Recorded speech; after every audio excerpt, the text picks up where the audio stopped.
धसे नहीं खाना में पिया कराना में हमारा तातल तातल गे माय। धसे नहीं खाना में पिया कराना में हमारा तातल तातल गे माय। पिया के दांत से लगल चोट एही से ओठ फाटल गे माय। पिया के दांत से लगल चोट एही से ओठ फाटल गे माय। पहिले रतिया हमारा साथे ऐसन घटना घटल गे माय। पहिले रतिया हमारा साथे अजबे घटना घटल गे माय। पिया के दांत से लागल चोट एही से ओठ फाटल गे माय। पिया के दांत से लागल चोट एही से ओठ फाटल गे माय। पिया के दांत से लागल चोट एही से ओठ फाटल गे माय।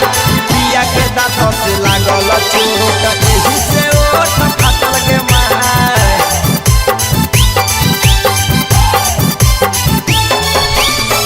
गजबे के उठल हमर कमर में दर्दिया। काम नहीं करे पिसके लगैला पर हरदिया।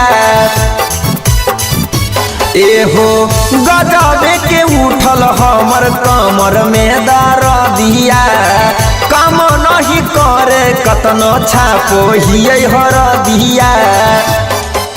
हमें ही कमे उमर के पियावा हमर दातल गे माय। हमें ही कचे उमर के पियावा हमर दातल गे माय।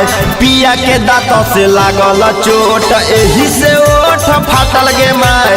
पिया के दांत से लागल चोट एही से ओठ फाटल गे माय।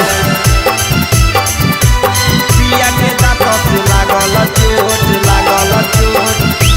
एही से ओठ फाटल गे माय। पिया के दांत से लागल चोट एही से ओठ फाटल गे माय।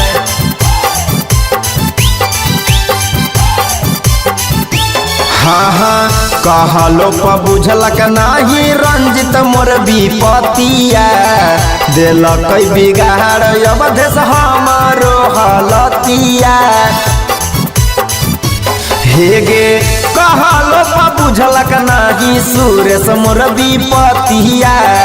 दिलक बिगाड़ चंदन हमारो हालतिया।